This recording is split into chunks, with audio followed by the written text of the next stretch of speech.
Ready. Oh my god. Let's go. Oh my God. Folks, welcome to Talking Got to Crazy. praise you like I I do. am one of your hosts, Erik your bartender in the OSR. With me, as always, except occasionally, once or twice he's missed, is none other than Bad Mike Battleato, the once a week work spouse, and holding the weight of the show on his shoulders is the one and only Jim Kitchen. Ah! Ba-dam-ba-dam-ba-dam-bam. And You- Kim. Oh, Wow, wow. Wah, wah, wah. Wah. Ah, Oh my god, we got so much great stuff to talk about. We have North Texas really. Game Day weekend to talk about. We got Gary Con coming up. We got all sorts of shenanigans. We've Shenanigans. got the class action lawsuit filed against Hasbro.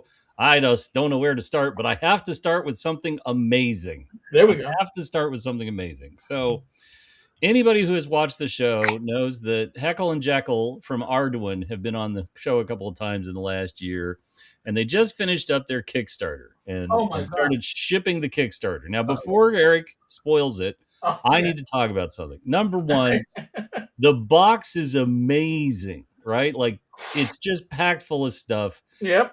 We have frequently on this show taken to task people whose Kickstarters remain unfulfilled. But let's take a moment and set that aside and talk about people who didn't just fulfill their Kickstarter, but they did something amazing with their Kickstarter.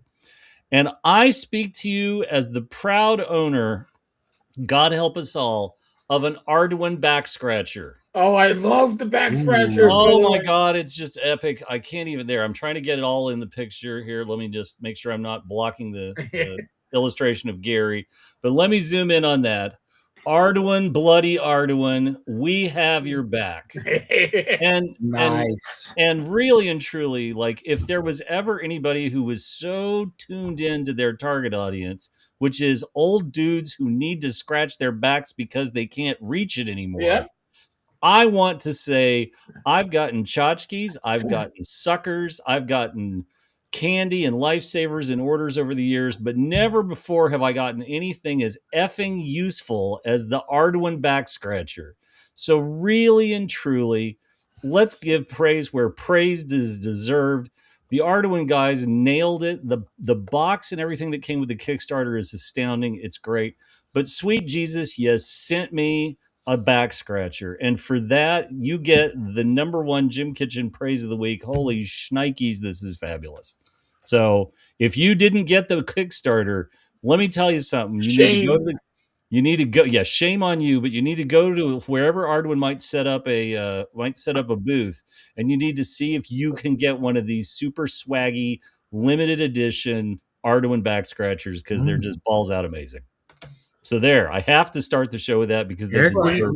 Eric, what do you have there? Well, Yes, I'm gonna actually hold on. Ugh. I'm gonna show portal the to box. adventure. By the way, this is yes, that's a plastic case it's in. And Oh, you know, I Wow. I listen. It is only one thing I recently got is heavier than that. oh And God, we've and lost and, Eric. excuse me, Disappeared. and that was the box of Shault I got in the mail today. Oh, 10 copies. I'll be giving some of these away. I think Benger's wife made him clear out the living room. like if you haven't gotten the Arduin bloody Arduin box set, you should go to the Arduin website, which is fortunately right here on my Arduin back scratcher. You should go to empcho.com Yep. and you should like put an order in and beg them for a back scratcher because this is great. Like this is a nun in a Catholic school worthy of breaking knuckles with back scratcher, right? Like this is absolutely, do you need to punish people? Do you need to get frisky in the kitchen like the movie Stripes? Like Mm. whatever it is you need, the Arduin back scratcher is there for you. And it's like it's long and it's sturdy, like it's not some half-ass thought out back scratcher. Like I again, I just can't believe whoever told them, "Hey, we could do tchotchkes and we can put your logo on them." That guy earned his dollars that The day. back scratchers. Mhm. I have three of them now. I think, but Rach has taken two of them. but I do have. She's taking two. I have questions. But this is my new one. That's right. I, Look I at this. keep it Look at it. nearby because you never know when you gotta get that back scratch in. By the way, as an aside, George and Dave are gonna be on the live stream Friday at 8 p.m. Oh, with Glenn and Don. I just found out earlier today. I didn't know, but Glenn Wow. set it up. you lost control of your show. No, that's okay, man. I listen. I'm just a figurehead. That's the way I like it. I think we should not hold out for other things to scratch other parts of your anatomy. I think there are jokes here about sponges on sticks we need not make. No, no. You can make them in your head. Just don't say it out loud. Yeah. You just make that joke in your head, laugh, and move along. Really don't need. But the box showed up last week, and I didn't get a chance to open it before I flew out. And I opened it on Monday, and my God, it was glorious, right? I opened the box, and this thing's on top, and I was like, oh, this is amazing. Well, I want to. You guys got presents. I want to show a present I got. Okay. And this is gonna segue into the game weekend we had in North Texas. So our buddy Jeremy, otherwise known as Fugly, which honestly probably should be pronounced Fugly, but I just started pronouncing it Fugly one day and it caught on, so now we call it Fugly. He attended. The guy's great. He's a great guy, but he's just so creative, such an amazing artist, amazing constructor of all things 3D or whatever. He presented me this bag. So last year he did a painting for the midnight auction, and there was on the box that do not open till midnight auction. And when we opened it, we're like humana. So here was the image, and he made me a bag with this image on it. Wow! Oh my God! If you'd hold it still, we could see it. Look at that. There's Satan and three devilettes. Now Satan only has two devilettes. Well, you got to balance it out. But he's got to balance it out. So does this mean you're auditioning for a third devilette? I will never say no to a third devilette, but I mean I'm not necessarily auditioning. And of course, so that's the delicious, my soul that's being sold. Beautiful, wonderful bag got me, and then he got me some items for the midnight auction. Otherwise, this ended up in the bag, but it's going to go to the warehouse, and it is a skull cup as one will have at some point of your life. One must drink from the skulls. But here's the best part: he handed these out at the convention, and I'm just going to show it, and we're not going to talk about it. We're just going to say interesting. It's a pencil dice. It's a pencil with a dice on it, and that's all I'm going to say, and just move on. I don't, that's it. So he always comes bearing gifts, and his gifts are amazing. I know Fugly got his pencil dice out. That's all I can say. He was actually able to come out with pencil dice. So anyway, there was some great stuff there. Thanks, Jeremy. It was just amazing. He always comes through. And by the way, he has another painting this year for the midnight auction with another do not open till North Texas. But I'm going to tell you a true story about my life as I will in this show. I don't like surprises. I've never liked surprises. Oh, you like me? Yes. I don't like surprises. So when I was a kid and Christmas came, I had already unwrapped every present under the tree and rewrapped it. Never caught my entire life. I did that every year. I would unwrap the present carefully, and I would rewrap it. I did that every year with all my presents. I can't stand surprises, and I couldn't stand. So this wrap box, I said, Jeremy, I gotta know what's in there. And so he showed me the picture. It is amazing. That's all I can say. Jim, I want you to auction this off during the midnight auction. You will be amazed. You will be amazed in ways you may have not even been amazed before. But it may be the creme de la creme of Jeremy's artwork. It's so amazing. So I cannot wait to unveil this at midnight auction this year. It's gonna be great. But now thank you, Jeremy, for your donations, or Fugly for your donations. That's wonderful. Concerning that, so we had a game day this last weekend. was very, very humbled and honored to have people fly in, especially Bill Barsh, Jim Kitchen, and Kim George, who came from far, far away. Didn't just drive in.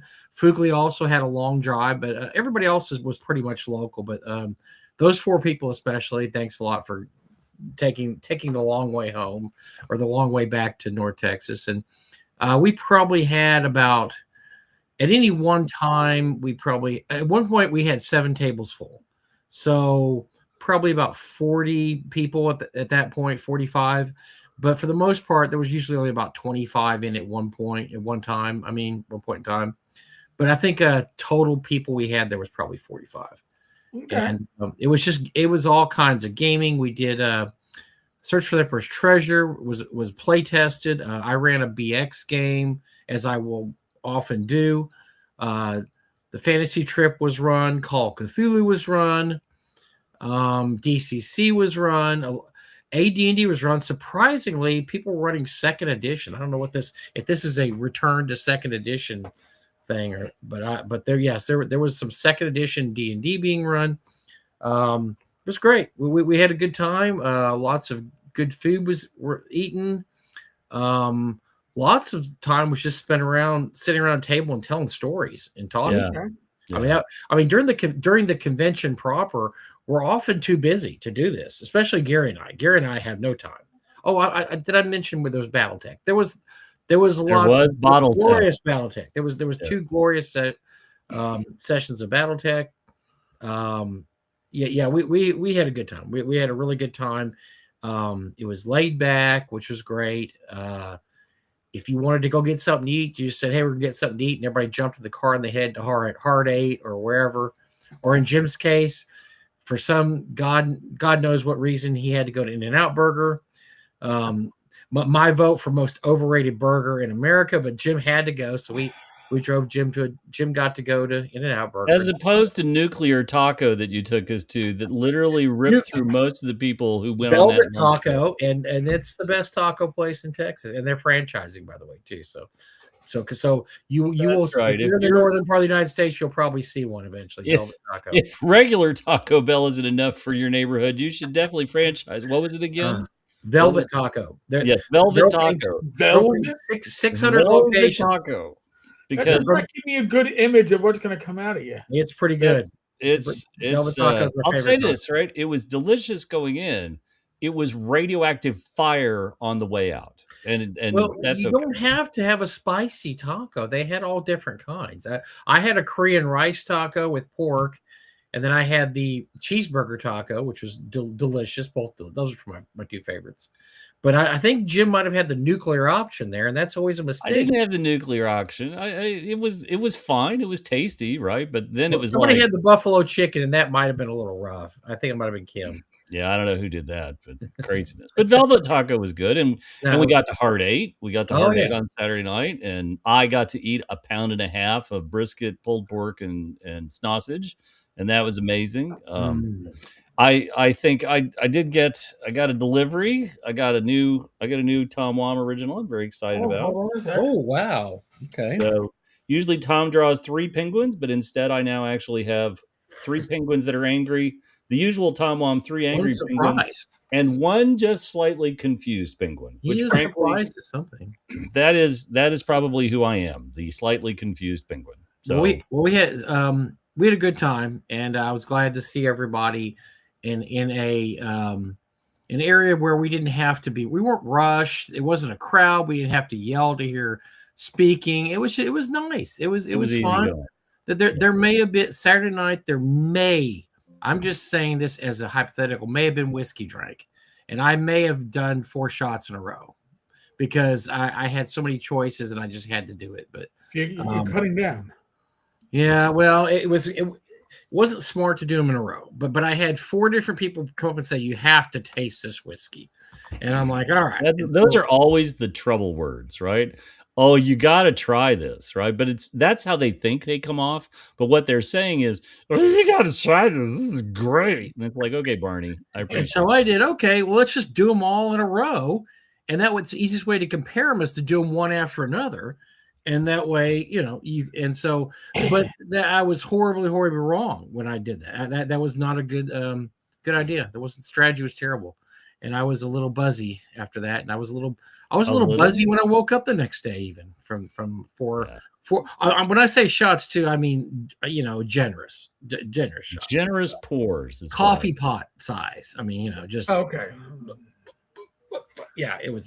But anyway, it was fun. We had a good time. We're going to do it again. I think it is on the calendar as an annual thing this year at the end of January during the doldrums of winter. We will gather in Texas and we will play games and drink and eat and have fellowship. And I'll tell you the best part about it is, and last year this kind of happened too, was I get to see people that I know come to North Texas because they come to NTRPG Con, but I don't get to talk to them one time at NTRPG Con because we're busy. Right.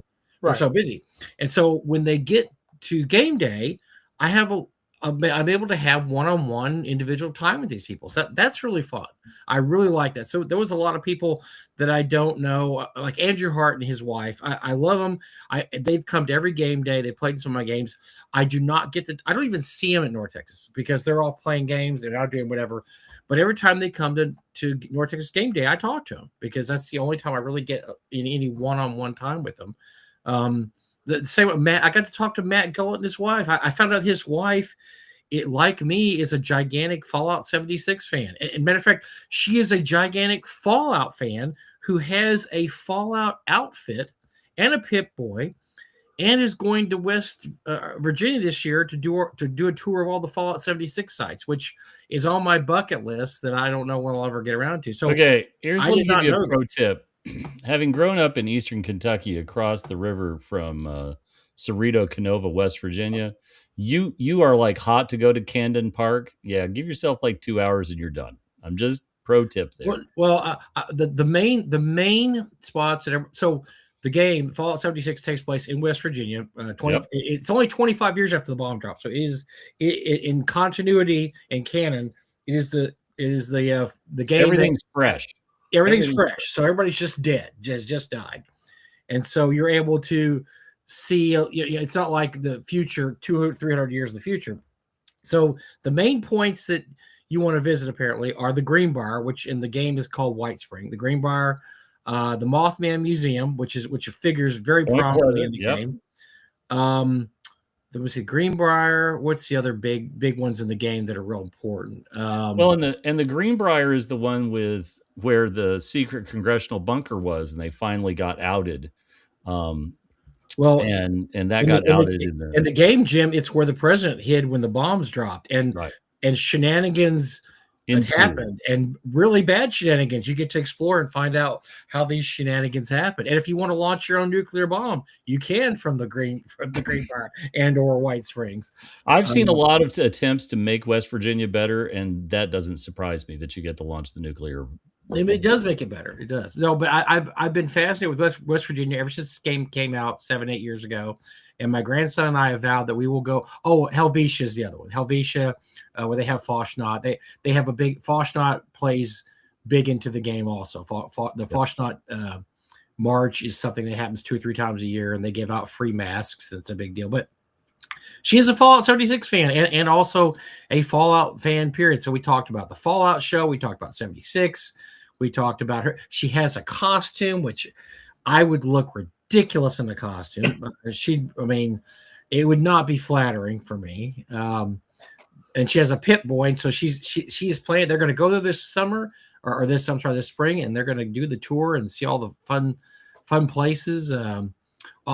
Charleston figures heavy into the game too. There's some scenic points in Charleston that they push, and of course there's a lot of make believe. There's a lot of make believe spots that they change up for the game too. So anyway, there's probably about 7 or 8 tours of spots that everybody goes to West Virginia that plays the game, wants to get a picture in front of. Sure. Of course, the Camden Park clown sign. Camden Park is another one. Yeah, Camden Park, the clown sign. It actually had. Now I haven't been there in 40 years, 30. Nah, not 40, but probably 35 years. It had a really great roller coaster, but when a corporate group bought Camden Park, they stripped the handmade wooden horses off the roller coaster or off the merry-go-round and sent them away. It does have a wooden roller coaster. It's not anything gigantic, but it's great and highly recommended. It has a surviving 1930s haunted house dark ride that whips you around. That's pretty good. Would you like the only Camden Park story I can tell you that? So I've Sure, of course. said a couple of times I spent 1 year working at a Camelot Music, and I worked with a guy named Wayne, and Wayne was a bassist in a band that got signed by Sub Pop, the Connie Dungs. But Wayne had a job working at Camden Park, and Camden Park had an outdoor amphitheater. So if you were up and coming on the country music circuit, or you were on your way down, and the best you could do is play Camden Park, they were there for you, right? So you could fit a few thousand people at the amphitheater outside and so on. But country acts, because Camden Park was a small little amusement park, they didn't have like proper dressing rooms when Wayne was working there. So Wayne Wayne was the guy who escorted you to the building they stored all the stuffed animals for prizes, and you changed clothes there, and then Wayne escorted you to the back of the amphitheater where you'd then go on stage. And Wayne's greatest story was that when Garth Brooks had before Garth Brooks broke big and he was playing the like low level country music circuit, he played at Camden Park and lost his pants while he was getting dressed. And Wayne had to burrow in bins of stuffed animals with Garth Brooks in his J.C. Penney tidy whities next to him, trying to find Garth's pants. So there's your behind the scenes Camden Park Who story. hasn't lost their pants at a wedding? Come on. I know. Hello. So Well, and by the way, pro tip: if you go to the top of the Camden roller coaster, there is a card up there. There's a dead body in there, and the dead body's pants are a set of keys. The keys will lead to a set of power armor under the bridge, the giant bridge. Just throwing that out there. Pro tip for anybody who hasn't played the game or hasn't played it much. And also, just to let everybody know, the Fallout Season 2 ended last night. I watched it. Great. The first two seasons have been awesome. I don't see a lot of the same criticisms I see for a lot of things that come out that people complain about. I don't know, that it's woke or that that's not following the plot or that's doing whatever. It seems to be very pleasing to people that like Fallout. So far, I have no problems with it. It's very very good both as an introductory to the world of Fallout, and if you know Fallout like I do and been playing it for 20 something years, it actually has some really good winks to the audience, Easter eggs, a lot of lore they stick in there. Last night we found out that the Enclave, who obviously if you've played Fallout, you know the machinations of the Enclave, who Enclavers are actually behind all the events that led to World War III. And so and of course Walt Goggins is just amazing, and he's his character absolutely. We just started watching last night. We watched the first 2 episodes of season 2. It's just great. Yeah, it's really Walt's good. great. There's a great redeeming. There's a good circle back to the end of the first season, where Lucy and the guy, I can't remember the Brotherhood of Steel guy, have to part, and at the end of this season, they finally come back together after being apart a whole season. It's just an amazing moment because they've been looking for each other, looking but not really looking for each other the whole time. And so it was a great redemptive moment when they come back together. I don't want to I'm not going to do any spoilers.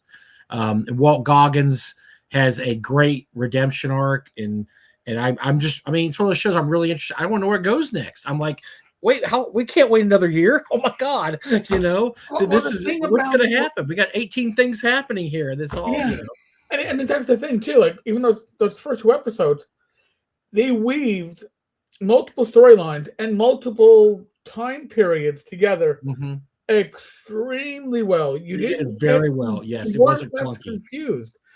And honestly, you have strong characters that make sense.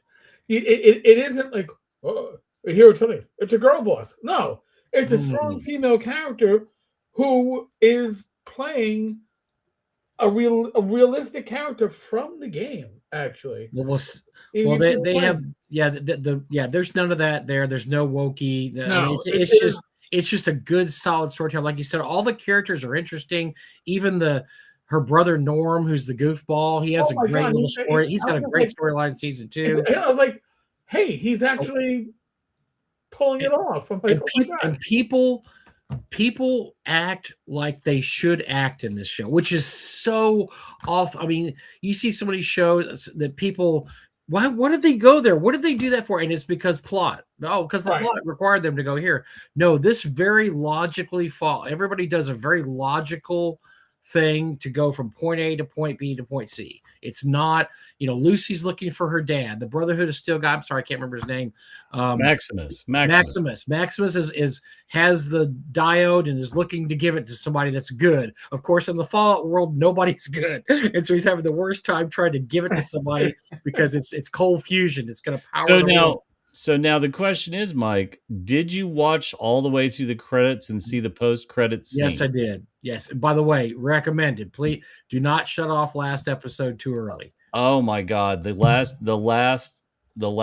post-credits scene was awesome. There's people who in the comments who said they haven't seen the episode. It's just spectacular. Yeah. So they have done a really, really good job, but it's almost too good a job because now you're worried how they're going to screw it up, right? Because if you remember correctly, so Game of Thrones was absolutely excellent his first 3-4 seasons. Yep. And then it just like went, and so you're just like, please don't. It went off when it no longer had a storyline to follow. Well, when George R. R. Martin got too fat and old, and I don't care, I'm rich to write anymore. Yes, and then he was like, "Oh, I don't know what happened. I don't know what happens next." Chomp, chomp, chomp.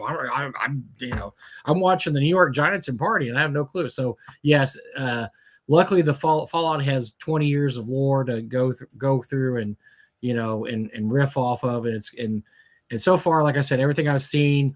They do a great job. Everything looks great. It just looks incredible. I mean, it looks like the wasteland. I mean, yes. That's one thing that's hard to get is the can wasteland. We just say the throwback to the opening cinematic of Fallout New Vegas when that happened, I just thought, right, like there's been fan service throughout both seasons. And it's been glorious. One of the things I have said to a friend of mine is when you watch the first season and you saw how they had taken things out of the game and literally brought them to life. All these wonderful little background details that you thought, okay, this is just great. If you're watching the episode, like I said, you'll like they'll have in the background like a box of sugar bombs. I mean, just everything is so perfectly placed. Like everything, they've got. I mean, if you play a Fallout game and you walk into like somewhere, there's all these things you can grab. You're grabbing stuff. Yeah. That's how it feels like when you walk into any of the abandoned buildings. When Maximus or Lucy walks in, or the ghoul Walt Goggins walks in. There's just like all this stuff there, and it looks just like the game, like an abandoned, ranch or an abandoned church or an abandoned, hospital. It looks absolutely exactly like that, and so they do a great job with that. I almost lost it when she was offered the flea soup. I was like, oh. I was like, or how about the power armor? How great does the power armor look in this? Oh, look, it looks. Oh, it looks like it could actually exist. Okay? It does. It looks like there's a real suit of power armor out there, and they're walking around. They figured a way to walk around it. Maybe they did. I don't know. Maybe they made one on a cardboard, and it looks great. But it looks great. And the battle. There's a battle with the. I won't give away too many spoilers. Mm-hmm. There's a battle with multiple death claws, and someone in a suit of power armor, and it is. Chef's kiss. That's awesome. and it is awesome. I think all of us are now. What is the treacherous Canadian kicked off, right? What is the treacherous Canadian started, and I was very satisfied. Right, this is the second season of Fallout. It's been great. I've been very happy about all of it. I think they've really got the idea of nailing the aesthetic. I'm just afraid, I'm terrified that Ella Purnell is going to turn out to be an AI creation because she's so perfect as Lucy. Every time no one has eyes that gigantic. I look at her eyes. I'm watching. I'm like, how can one human's eyes actually be that big? I mean, Well, and let's think about this, right? You know, her one of the other claims to fame was she was on Yellow Jackets, mhm, right? And they right. killed her off. And I, if I was the producers of Yellow Jackets, I'd be like, we're idiots. Why did we let her go? Right? Why in world did we let her go? But you did, and now we're lucky enough to have her on this show. I've seen her And quite. She's good in everything I've seen her in so far. I saw she's been in a few movies, a couple other British TV shows. I haven't seen a bad performance out of her yet. no, She's and I great. just love that they took Boyd Crowder from Justified and they made him into a ghoul because Walt that's Goggins really it, is right? great. He He's just look, great. another actor that is just no matter what part he plays, he can do comedy, he can do drama. I first became aware of him in a show called The Shield, where he was a dirty cop, and that's one Right. of the first things he ever did. And then ever since then, he's done quite a few things. Yep. But man, he just absolutely nails his character in this. He Well, is and just he amazing. was so good, and the audience responded to him so well that that they created the part of Boyd Crowder. They were going to kill Boyd Crowder in the original pilot episode of Yep, Justified, he and dies in the Walter original Goggins short was story. It's so based on. good they Yeah. just said, "Nope, we got to have him as like the prime villain." And The Elmore Leonard story he's in, he dies at the end of yep, that Justified is based on. He dies at the end of it, but he was too good a character and that's he's too right. good an actor. Like, we can't kill this guy off, man. I mean, this is great. And of Yeah. course, then we got however many 6 or 7 great seasons of Justified, which once again another show that never went down the tubes. I mean, that show is good from start to finish. I mean, maybe the last season is as strong as the first couple, but it's pretty darn good. And Well, and what I always tell people is that they were very smart after the first season to let other actors or actresses come in. And if you haven't seen, I think it's the second or third season of Justified with Mags, oh my the God. the woman who's the nexus of the crime family. I mean, this is just gripping. If I always hear people talk about Breaking Bad, and I'm not knocking Breaking Bad, but Justified is in that same rarefied atmosphere of holy shit, such great television that just Well, Justified's great. The villains are so great in Justified. I mean, Sam Elliott's a bad guy. He plays a great. Sam Elliott plays a nice. Now he didn't have a mustache, which creeps me out. But no, he's great in there. The guy that plays who's the guy that has the SUV that drive not SUV the camper that drives around in. oh yeah, yeah, Oh yeah. my gosh, you know what I'm talking about. I can't remember the actor's name.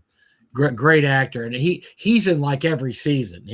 He's awesome, and they just the bad guys are so sleazy, but that's what makes Justified. Is the bad guys are just so down and dirty But and as somebody sleazy. who grew up in Kentucky, they're not dirty enough, and there's not enough University of Kentucky attire, and there's way too many teeth. Like I'm throwing But, that but out. but anyway, but if you haven't seen Fallout, first of all, if you like sci-fi, it's not hard sci-fi. I guess I'd call it fantasy sci-fi, and also there's a huge what they call retro futurism vibe Yep. because all the music is from the 50s and 40s and 30s, Go play and Fallout 3. Go and play yeah, Fallout yeah, 3. all the designs, like the cars look like what they thought cars of the future look like. It's a world that kind of stopped around 1950. Let's put it that way. Even though the story takes place in the 21st century, everything stopped. Like the music stopped, the fashion stopped, the designs of stuff stopped. But it looks absolutely amazing. They've just done a great job with it. I hope it wins a ton of Emmys next year. I Uh, do too. I do because too. it's just So if nothing else for costume design and set and, decorate. and I mean, all setting. of it's Oh, just spectacular. the setting And and the costume design is great.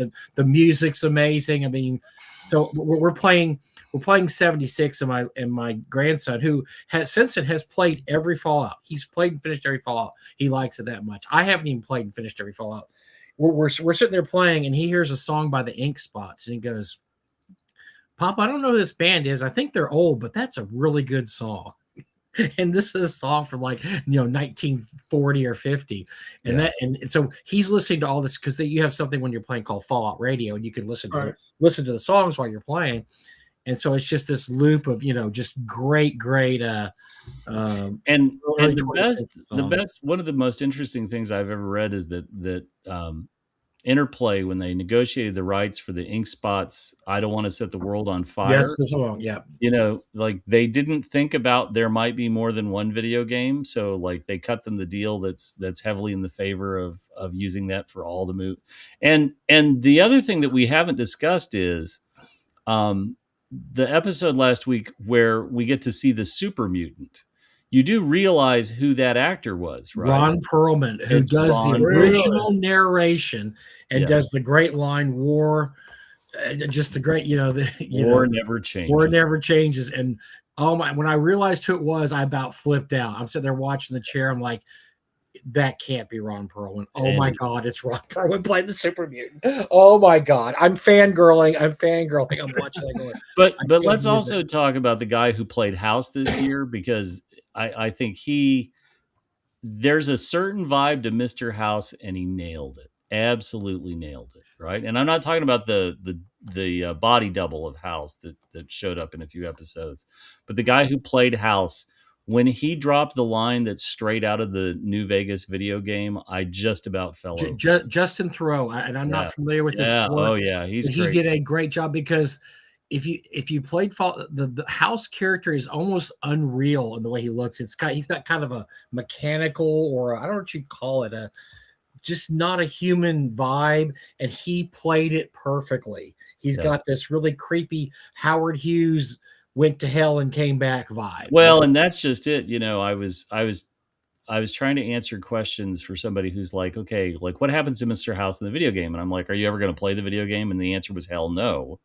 and what you find out about House in the video game, I was sort of hoping they would deliver, right? My guess of what I thought we might see, I'm sort of guessing that they push super mutants out to the third season.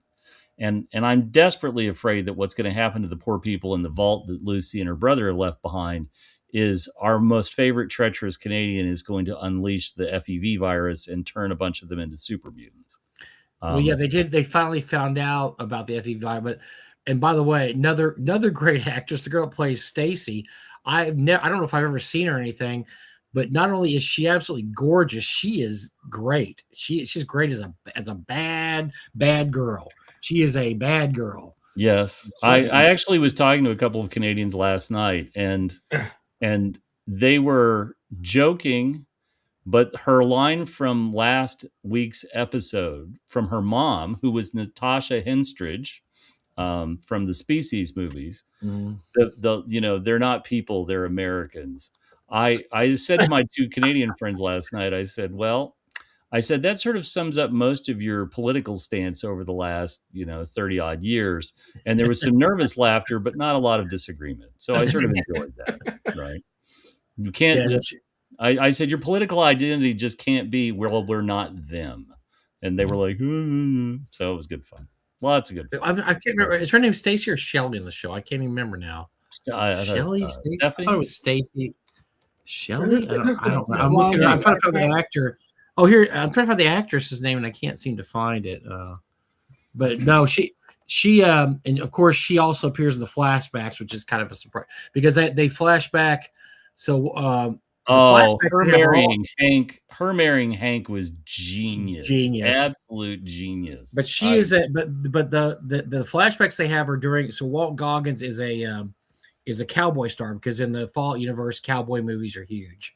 Still they never, we didn't have a 1950s, 1960s. Okay, we're done with the country and western. I mean, cowboy movies are huge.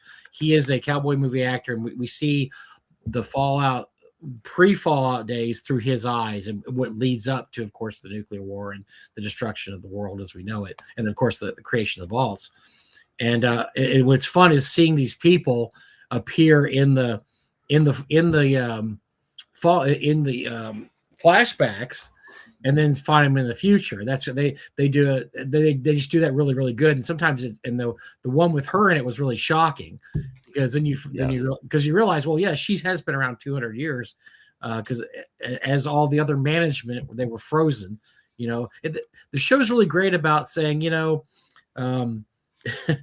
upper management will always find a way to save themselves, won't they? They're never going to expect Well, what we and do. They're always and going to the have. other is, one of the things that I really enjoyed is they had an entire vault filled with middle managers. Yes. And come on, the best part of that is this is a riff on the old Douglas Adams joke in Restaurant at the End of the Universe about the planet where they just decided to get rid of all the middlemen, and they told them they were going to go colonize another planet. So they shipped them off, and then of course the civilization dies out because of a transmitted disease because there were no people to clean payphones.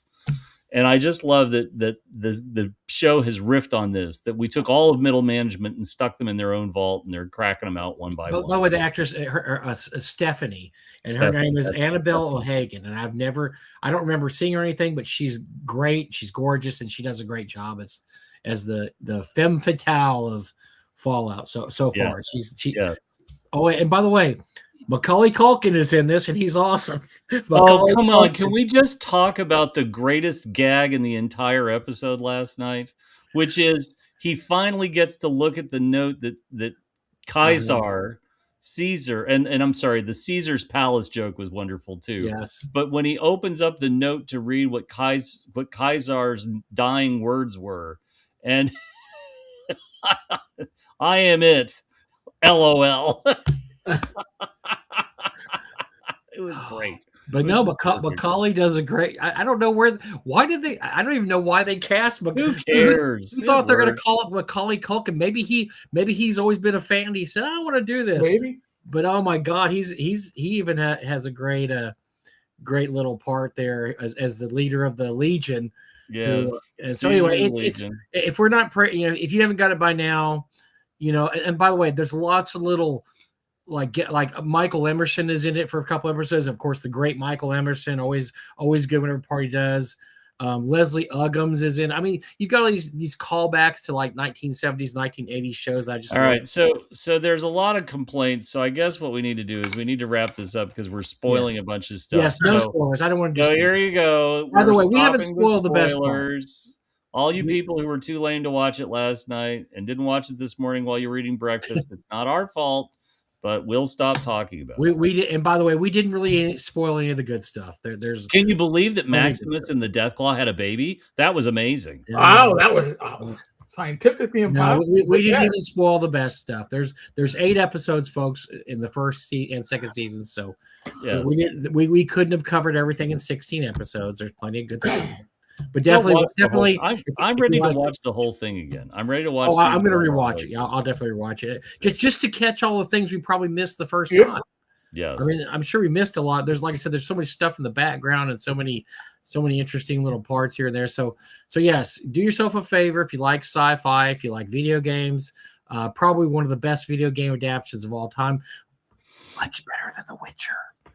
We won't talk about The Witcher. Witcher season 1 was okay. Every Witcher season after that was just okay. Season 1, and then season 2, and then then it's done. That's when you. But it's almost like they changed their lead writing staff. It's like we're gonna keep to the books, We got an agenda. I mean, if you piss off Henry Cavill, who's the biggest sci-fi fantasy fan of any actor or actress that's working in Hollywood, if you piss him off so completely, he quits a job he considered his dream job because he can't stand it anymore. My friends, you fucked up, and you fucked up bad, because apparently the latest season of The Witcher was so awful that I don't think the actors' parents and watched it. I don't think anybody watched it. It was isn't it like so bad. Thor's brother took the role. Yes, Hemsworth. Yeah, one of the Hemsworth brothers. Yeah, I haven't watched the last season. Don't worry, nobody else has. Yeah, I'm not going to either, because I heard that it doesn't improve. It's not any good. Matter of fact, not having Henry in there makes it worse. So it's just terrible. Wow. But yes, it's they do a great job, and I also heard very mixed emotions about the Halo series when that came out. I'm not a big Halo fan, but my grandkids are, and they were kind of like, it was okay. I'm like, and they're huge Halo fans. So I'll tell you the problem with Halo. I can tell you the problem, and it was in the very first episode, right? He took off the helmet. Yes, you're And right. You're that's it, absolutely right? right. The reason that Halo works so well is because there is no face of the main character. He is the tireless hero. He is something out of Ramsey Campbell's myth. He is Ulysses. He is whatever, but he is a non. He's not. He's not somebody you play him, but you are not him. And they made him just another guy. And he looked a lot like Blumen or Bermenthal. What's his name from The Punisher? Oh yeah. Oh, John Berthnall. Yeah, Beth and just Berthnall. again, just it was just bad. I'm reminded of a trailer for one of the later Doom video games, and it's probably one of the best trailers I've ever seen for a video game. But it shows an Earth overcome by the hell monsters. They're fighting and fighting, like, oh my god, we're gonna die, we can't. And then you see something walking, and you see it from the point of view. You don't see a face because remember, if you're playing Doom, you're playing the main character, and so you don't see what you look like. And you see this guy walking toward it, everybody's like, oh shit, he's here. And they're all backing off, and he's loading up, he's getting guns on, and they're like, oh my god. And everybody's just backing off. But you never see his face because obviously in the video game, and then he jumps out in there and he just starts mowing down devils, and you're just like, hell yeah, do it. And that's that's what you needed for Halo. You needed the guy, or you needed what's his name when he played Dredd in the Judge Dredd movie. Oh, Carl Urban. Most of Carl Urban is not visible. Yes. He fought it and he won. And that's what in that movie, I know it didn't get good reception. It came out, but it's become a cult classic. I love it. Oh, I loved it. And I'm sorry, but I still have a man crush on whatever her name was that played Cy Judge Anderson, right? Like she was perfect. Perfect. Yes, perfect. And she did great. But no, that's a great movie too. By the way, if you've never seen the Dread, forget the Sly one movie, but they did a great job. I read a little story about the movie. It was on YouTube a while back about why it failed. And a lot of it had to do with the movies that came out the same time it did. I don't remember the exact story, but look it up sometime. It'll tell you why it just didn't succeed. But it's a really good movie. It got a reappraisal when it hit cable and when it hit streaming services, and now it's considered a cult classic because it's actually and there's some amazing ideas, right? The way that the drug slow-mo is used in the movie is a really nifty little touch. Like there's all these little things about it that are just but Carl Urban acting with his helmet on and never taking his helmet off that's true. Dredd doesn't take his freaking helmet off in the book, so why is Urban going to take his helmet? They're like, well, shouldn't you take your helmet off here? He's like, no, Dredd never takes his helmet off. And okay. he was true to the source material. And I think never smile, just that. That's look. Right. Just that. I'm here to chew the scenery and make a movie. Get out of my way. Absolutely. I'm going to kill every one of you MFers because I am the law. That's right. And so guilty, citizen. How do you plead, citizen? Guilty. Just you're guilty. Anyway, so we're all thumbs upping the Fallout. That's our TV review for the week of the last episode came out. Thumbs up. You're going to enjoy it if you like that kind of stuff. If you like the video game or you like sci-fi, you'll love it. And so I just can't wait. I mean, so few of the times I watch something and just like, I can't wait for next season. And I'm sitting there going, man, when's the next? I'm going to look it up, and I know it's going to make me sick. It's probably going to be 2028 or something. It's great that we have something like it to look forward to, right? And I was pleasantly surprised, I know you're stunned to hear there might be muggles in my family, but my sister-in-law loves Fallout. My stepmom loves Fallout. Like this is a show that's transitioned cool. past the gamer audience and has landed with the muggles, and I think that's just fantastic. They said that they are looking at a 2027 release, so I'm very happy about that. So well, and I'm very nervous over what are they going to do with the Fallout Shelter TV show that they are working on. Like I'm not sure what that's going to be about, but I have qualms, but sure, okay. It's a great little time waster game, but we'll see.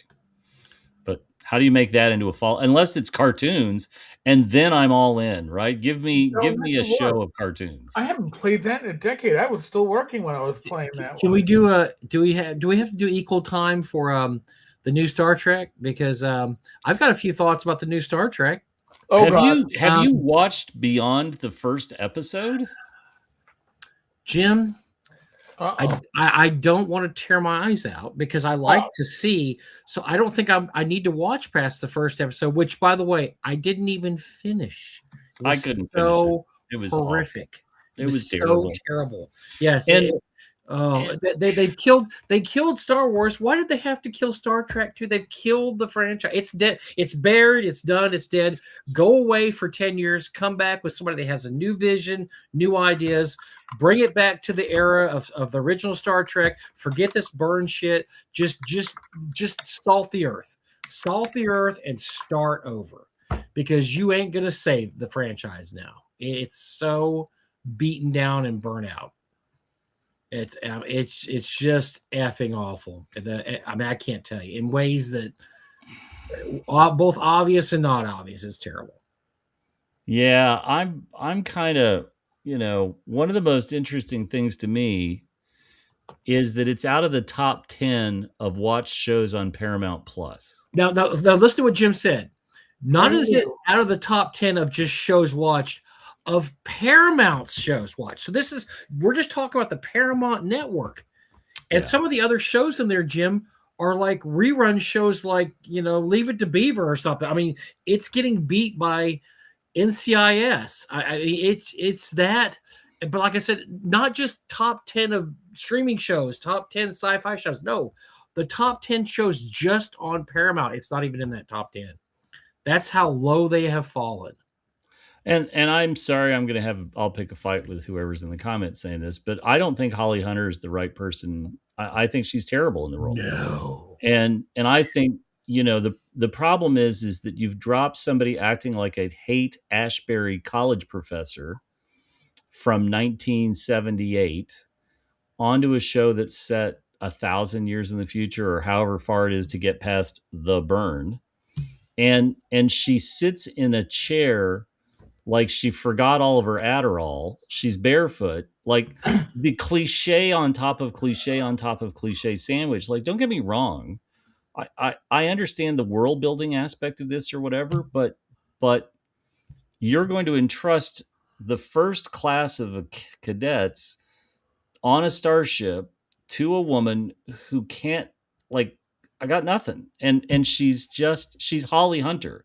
And the last time I saw her in a movie where it really resonated with me was the Dawn of Justice movie, where she plays the she plays the congresswoman that evil what's his name blows up. She turns the thing around and it says, grandma's sweet tea or whatever, and then the guy's wheelchair explodes and it kills everybody in the room. That's the last movie I remember her in, and she was the same character in that she is in Star. I understand going to cliches, right? I understand that character actors are great because they are character actors, and you can plug them in, and they give your movie some spine here and there. Like, my favorite character actors are in John Ford. Like, if you watch old John Ford movies, he had a regular cast of characters that he liked, of actors and actresses that he plugged into roles because he knew this guy was the guy who would do the right thing but drank way too much. Okay, Sergeant Clannon or Clingannon or whatever it is, that's who he is. And in the next movie, he's the sergeant that will do the right thing, but he drinks too much, and we'll put him over here. And that's great, right? I think that's fine. But they've jettisoned all the prior history of Star Trek so that they can rewrite Star Trek to fit whatever it is they want to do. And in the process, they've created a Trek that bears no resemblance to what came before, which is why we used to like Star Trek. Like, I guess there's an episode about Benjamin Sisko and the mystery of whatever happened to Benjamin Sisko. Deep Space Nine, warts and all, had a great run, and then they wrote the character off to sort of fulfill what they had set up in the very pilot of the show. I don't I thought it was wonky and a little weird. And okay, you're with the prophets, and hooray! I hope the beach is nice and the sand is warm, and you can get all the mai tais you want. But whatever this episode is of Benjamin Sisko, you've gone to such great pains to introduce all these characters that are just like a parody of modern political discussion. And now you're trying to draw an audience back by flashing back to all this other stuff. I thought it was interesting. I have nothing against the guy who plays the holographic doctor. I think it's Robert Picardo, right? Yeah. He's a guy that took what was originally a sort of role, but there were genuine moments, particularly when they threw him opposite of Seven of Nine, the episode where he clearly likes Seven of Nine, but she doesn't return the affection, and he has to deal with that hit to his ego. That's a great episode. The episode where he has to hide in her body and he gets drunk and then kicks him out. There's some really great humor there. But the first episode, I got like a half an hour through it, and it was tedious. It wasn't entertaining so much as it was milk toast. And what's interesting is, I see a lot of people online, they go, well, you don't like the Star Trek, but it wasn't made for you. And then I just have to ask the question, okay, I won't watch it. But who was it made for? But who was it made for? If you're not making it for the fans of the IP, then what are you doing? So okay, you so there's should be making it for making wait. Highlight RPG Grandma's comment, because I want to talk to this. So she rightly points out this wonderful part. It is terrible. Quote, I swallowed my comm badge. There's a scene in the first episode where a woman comes up to the doctor like, I think I swallowed my comm badge. Oh, yeah, it's in the trailers or whatever. Yeah. Right. I used to own the DVD set of Kindred the Embraced, the Fox TV show based on Vampire the Masquerade, right? Aaron Spelling licensed it from White Wolf. They made a TV show. It lasted a season. And Jim Kitchen's theory of what kills TV shows on Fox, Kelly Rutherford. When you put Kelly Rutherford on your television show, she kills your TV show, right? She killed Briscoe County Jr. She killed Melrose Place. She killed Kindred the Embraced. Jr. so good. But there was a scene in Kindred the Embraced in the first episode where, of course, the star-crossed lovers, he's a vampire, she's a human, they go to a club owned by a Ventru. Or no, Toreador, a Toreador. And the woman, the actress who plays the vampire, introduces herself and she says, I'm so-and-so, Clan Toreador. We're the sexy ones.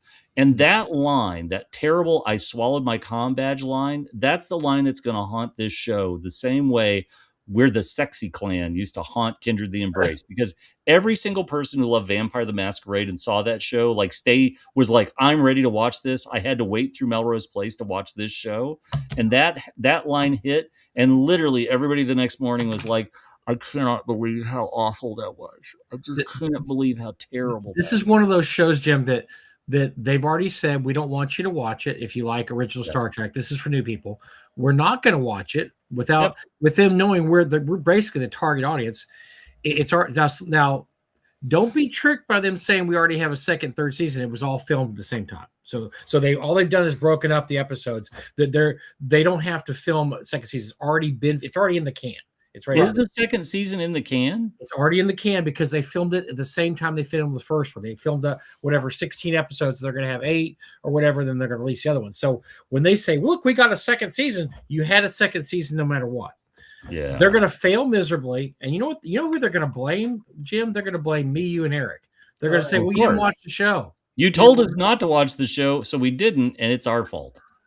They did the same thing with Discovery, and so well, you guys wanted Star Trek, and you didn't support Star Trek, so it's your fault. It's not our lousy writing or our terrible, I hate watched Discovery, and I hate watched it because I didn't subscribe. It's a good show to hate watch. I had an app on my phone at the time, so I could watch it, and I was like, I'm only doing this because I'm not paying for it, and I will hate watch it. And then I finished that first season, and I said, I can't. It isn't worth it What The memes are spectacular. They're those of you who are fans of Critical Drinker, look, I think Critical Drinker can be too critical of a lot of stuff, and he gets called on it too by his buddies on the show. They're like, "Boy, you hate everything," which well, he doesn't hate everything. He liked the new Game of Thrones, which I understand is really good, but he hate watched it and did a great video of it.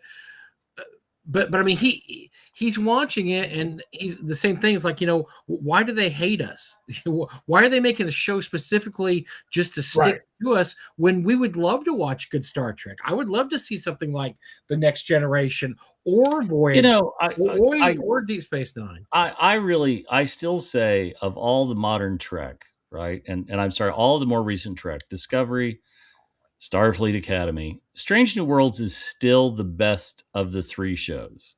And what Strange New Worlds understands is that you have to have high ideals episodes. You have to have fun episodes that are a little squirrely and okay. But the first episode of the most recent season of Strange New Worlds, I think it's the first episode where they encounter the thing, this monstrous giant hulking ship that rips into the Enterprise, and Kirk has to come save the day.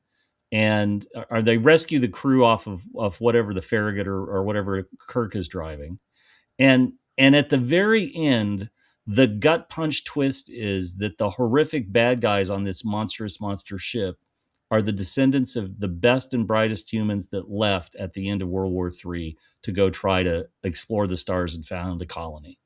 And it's a great episode. It's an unbelievably solid episode. But that's the kind of Trek I want to watch. I want to watch something where I've got a surprise. There's some, there's good guys, bad guys, some ambivalence, gray areas. And somebody, Fugly just mentioned Lower Decks. Lower Decks loved Star Trek. Lower Decks was made by Titmouse. Every single person that touched that loved the original show. That show is loaded with more in-jokes and self-referential Star Trek stuff than anything I've seen in Fallout. They loved the original show, and it showed. And it's why you watched. I mean, it was sharp. It was well written. The characters are interesting. Look at the Orville. The Orville was better Star Trek than Star Trek. The Orville was great. I mean, it was much better. I saw the Orville and I thought, this with you could tweak this a little bit and this would be a really good Star Trek episode. There's obviously you got the genre. It's perfect for the genre. What the notes were, it was a homage. Right. It was a homage to classic Trek and Deep Space Nine and The Next Generation. It understood it. Yes. And it didn't feel the need. What was so great about Lower Decks is it didn't feel the need to completely pee all over what had come before, right, and dismiss it as sexist, misogyny, trope, whatever.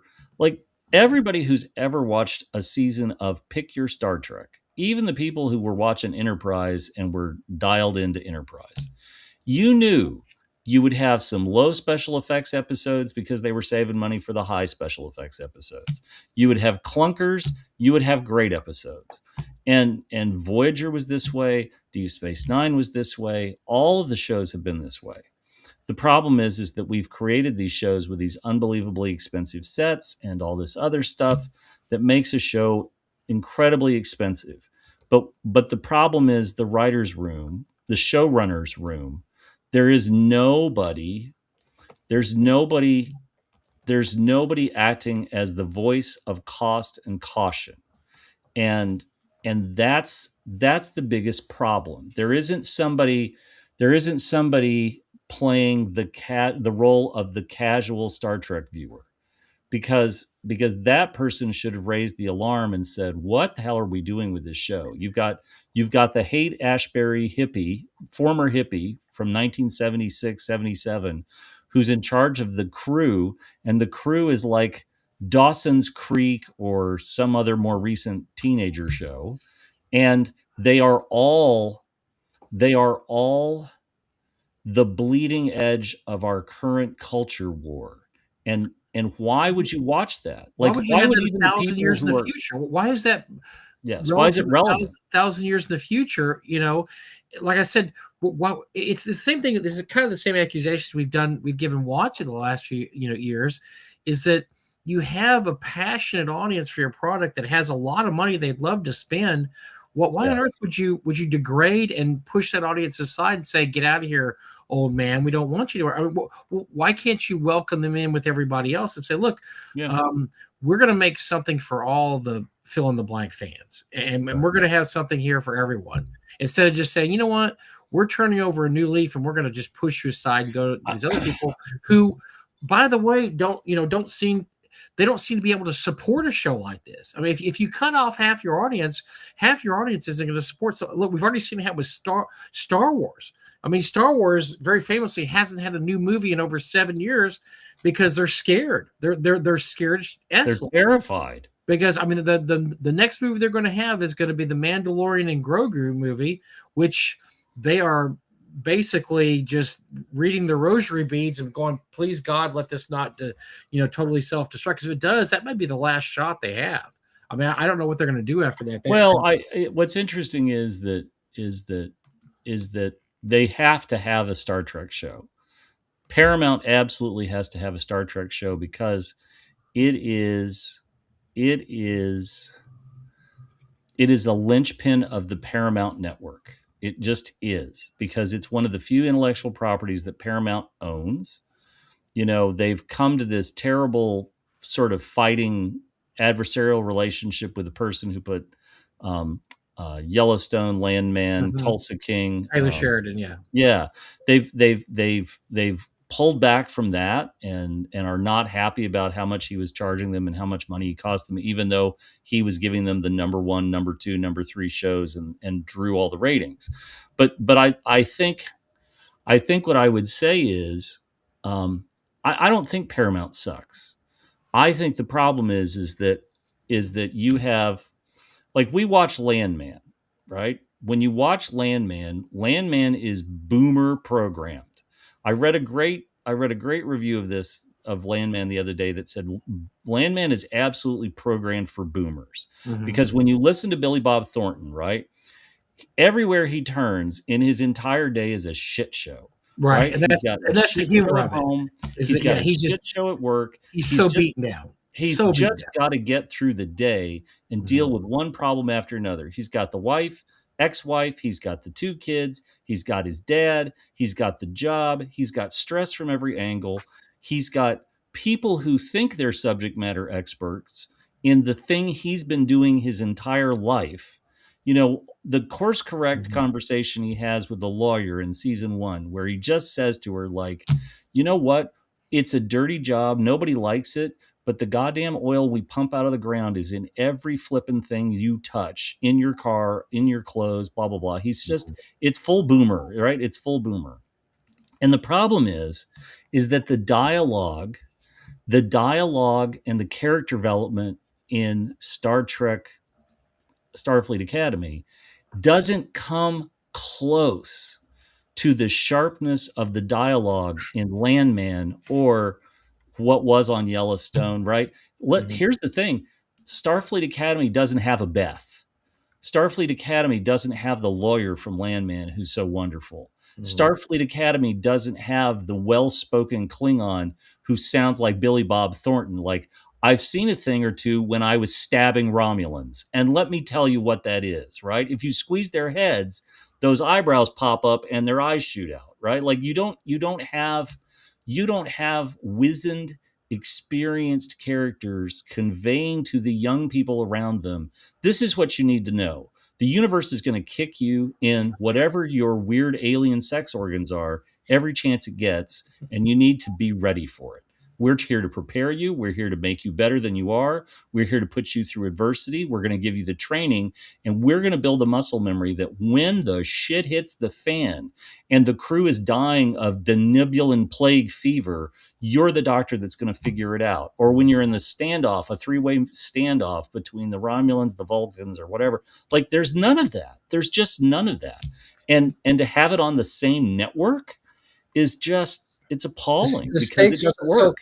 when Discovery, who by the way, Discovery never got great ratings. It was one of those things like, well, I want to watch Star Trek, but there's no other Star Trek on. But the ratings for Star Trek cratered when the writers brought about the burn. And for those that I'm going to do this really Yep. briefly. The burn is they lose the warp engines, the Empire collapses, they go through 1,000 years of in the wilderness because the everything collapses and the Yeah, burn well, all afterwards. all the warp engines blow up. Yeah. Every spaceship with a dilithium fueled warp reactor blows up and like devastates the fleets. It devastates places that are fuel, like planets go into collapse over this. Like it's just a giant mess. And so half the audience left after that. They're like, oh, I don't want to watch this. They can't fly spaceships around. And it was a attempt to do something really wild and crazy, and we're going to do whatever. But it failed with the audience not even just the audience that already wasn't watching the show. I mean, people like Jim and I and Eric already weren't watching the show. It failed Right. with the audience they had at the time. They were watching Discovery. So for them to come back years later and go, we're going to delve into this universe more is mind blowing because it already failed.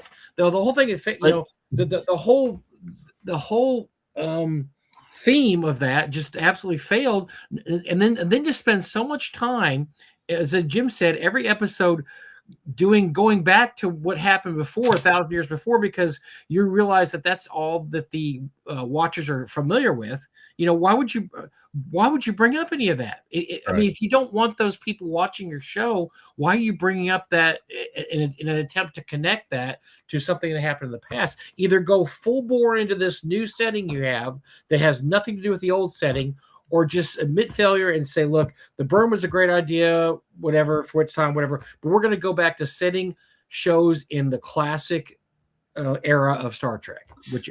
But there's one other thing about the burn. Let's talk about this, because a lot of people may not remember that there was a Star Trek episode that's considered there's a Star Trek Next Generation episode that's considered one of the worst mistakes that they ever made, which is the episode where the warp drive is causing problems and we have to quit using the warp drive at high speeds. And Rick Berman used to talk about how this was the episode that almost undid the entire show, because like it wanted to slow things down, and like they just moved past it, like they just ignored the episode. Right, like that's the funniest part, is they just ignored it after that. Yes, and the burn is the same thing writ large, and instead of a single episode, the entire season of Discovery that forced this to be a thing. Yes, it's a hopeless waste of time. Yeah, and just and it's interesting because what's the lead actress who played Michael Burnham has now shown up on the Blue Bloods spinoff that's set in Philadelphia. I think it's Philadelphia. And so the Marky Mark's brother, the guy who's left Blue Bloods and is now on this show, she's his partner and is their foil, right? And I think it's very telling that like she's pretty much moved Star Trek. She did her time on Star Trek, Right. and now she just wants a normal career where she's going to get residual checks from being in syndication. And I think it's very telling, right? She's not advocated, I still want to be involved with the franchise. Nope. I'm good. I'm on my way to something else. And I don't blame her. I think they stuck her with terrible scripts. I think the notion of Spock's half sister that we never knew about was forced on people in a way that was a non sequitur. I like that. I liked the character to a point, but I didn't like all these trappings they stuck her with, and the whole show is just tepid. Discovery was tepid, and this abomination that is Starfleet Academy, right? We all remember the start of Wrath of Khan, where Savick is on the bridge and the bridge blows up around her and everybody dies, and then we discover that the Kobayashi Maru is actually a test, and we think this is actually pretty cool. Like they put you through failure. They absolutely put you through failure. There's a very interesting thing about SEAL training that most people don't know about, or if they've heard, they forget, which is at one point they put you through a dive test and they send you to the bottom of the pool with all of your equipment on the floor of the pool. You go down to the bottom with a weight belt. And while you are underwater trying to reassemble your equipment, you have naval instructors beating the crap out of you and distracting you and trying to upset you so that you can't complete the exercise. If you surface before you finish the assembly, you're out, you're washed out. And I'm going to say this, and this sounds really, really terrible, but people drown in this exercise. Like they get water in their lungs and they drown. And there are 2 ambulances by the pool ready to go. The crew, the people in the water that do this know what this is about.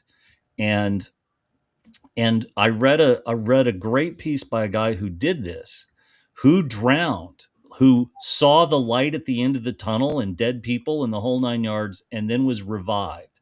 And the guy who revived him was one of the guys who was beating him up underwater trying to distract him. But they've never had a fatality. They understand all the parameters, but they teach failure. They teach how you have to push through failure. And and I'm a guy that I want to see that in Starfleet Academy. Quit making the like military guys the bad guys. Make them the heroes of Starfleet Academy. Show me the tough side of Starfleet Academy, not the hold hands, kumbaya, I swallowed my comm badge side, right? That's just, this is slapstick, and I do or not the hippie Holly Hunter is just ludicrous also, because there's no way this person would be given control of a starship, especially one containing cadets that need to be trained. That's the most ludicrous thing. I really just, I want to take the writer's room and I want them to watch Master and Commander once with no interruption. And then I want to watch it with them and I want to pause and demonstrate all the wonderful things that Master and Commander got right. The importance of hierarchy on the ship, the importance of a captain that leads, the importance of a captain who's decisive. He knows when to be hard, he knows when to be fair. Somebody rewards him, somebody brings him a piece of information about the French ship that they're fighting, and he rewards him with an extra ration of rum. This is wonderful. So perfect. Yep. So anyway. Yeah. So anyway, so in case you haven't been listening to the past hour, Fallout, thumbs up. Fallout, good. Star Trek, boo, bad. Stay away from. So bad, good. What do we got in the gaming world? That by the way, thank you for being paid. We had some great engagement in the comments, some great action. I think a lot of people felt like we did about both shows, which is awesome. It's always good to know that you're not yelling into the void. Old man yelling. No, I'm at the clouds. I'm yelling at the. You guys are wrong, man. Star Trek's the greatest thing ever. No, that thank you so much for agreeing with us on all those points. But do we have any? Is there any information here about lawsuits with? So the WotC lawsuit. We know what's going on with this. So the WotC lawsuit is claiming that there was misrepresentation by the part of the CEO of Hasbro over things that came out, disclosures. There's going to be a lot of discovery. They're pushing for a settlement. They'll want a settlement for Hasbro shareholders. To be fair and to disclose, at one point I did own Hasbro shares and I made enough money on them that when 5th edition started to slow down, I dumped my Hasbro shares, but that was a number of years ago. I am not a current shareholder and I didn't hold shares during the portion that they're talking about. You see this frequently, Rivian, a company I am painfully familiar with. There has been class action lawsuits with Rivian over statements that then things didn't go the way they were supposed to. I think this doesn't really mean anything to most of us unless you have shares in Hasbro. Hasbro, the number one moneymaker for Hasbro has been for a number of years, and it's Magic. Magic is their number one moneymaker by a profit margin, by a sales margin, but they're also running into problems where people are saying you're printing too many damn cards and we're losing our value, and there are storms on the horizon of Magic. So we'll see how this all plays out. But they've discovered the lucrative nature of having licensing. So there were Fallout. There were 4 boxes. There were 4 commander decks of Fallout cards for Magic the Gathering. There were 4 decks of Warhammer 40,000 cards for Magic the Gathering. The licensing and the that aspect of Magic's never going to go away because it's just prints money. When they do a Pokemon Magic crossover, people will lose their damn minds. I just think that what we've seen in the news about the lawsuit, we're still very early into this, and it's still got to fight a long way. But it has nothing to do with our world and our realm of RPGs or Dungeons and Dragons and so on and so forth. We'll just see how it goes. I was watching your show the other night, Eric, when you had Don on, and you were talking about, and I had to disagree with something Don said, but I didn't feel like jumping in right there. With Don kept saying, well, who does this hurt? This hurts collectors of stuff. But you have to understand, the whole Magic community, roughly a giant part of them are the collectors. Right. And they're driving the business. Yes. I understand what Ron or Don was trying to say is that, well, this shouldn't actually hurt the product itself. Overprinting shouldn't hurt the product itself, but it absolutely does when a gigantic segment of your purchasing base is only buying the cards for the collectible purposes. Well, and they are. I mean, absolutely. Game. That's the whole thing, right? That's been the driving thing of it since alpha and beta cards were there. I made money off beta cards. I certainly did back in the day, and that hasn't changed. So if you overprint, at some point you're going to burst a bubble, and when that bubble bursts, Magic is going to be. Well, I mean, I don't. I guess I just didn't understand Don's point. Maybe I need to talk to him in person or something. But I mean, I understand. He was saying, well, this is just a game. You're just making more of the game. But I wanted to yell into the thing and say, it's not just a game. It's a collectible card game. I'm sorry. So this comes down to, I love our great Hawkeyan friend, but let's just open up and play versus, if it's in shrink, leave it in shrink. As long as it's in shrink, it has some inherent value more value than it does when you open it up and you get your grubby Cheeto covered fingers on it. And I realize that people don't want to hear that, but you can have any number of play copies of old rule books and rule sets. You can find them used on eBay. You can have them print on demand. You can do whatever. But a thing that's in the shrink is still in the shrink from the original. It was packaged in 1978, 1980, 1982, whatever it is.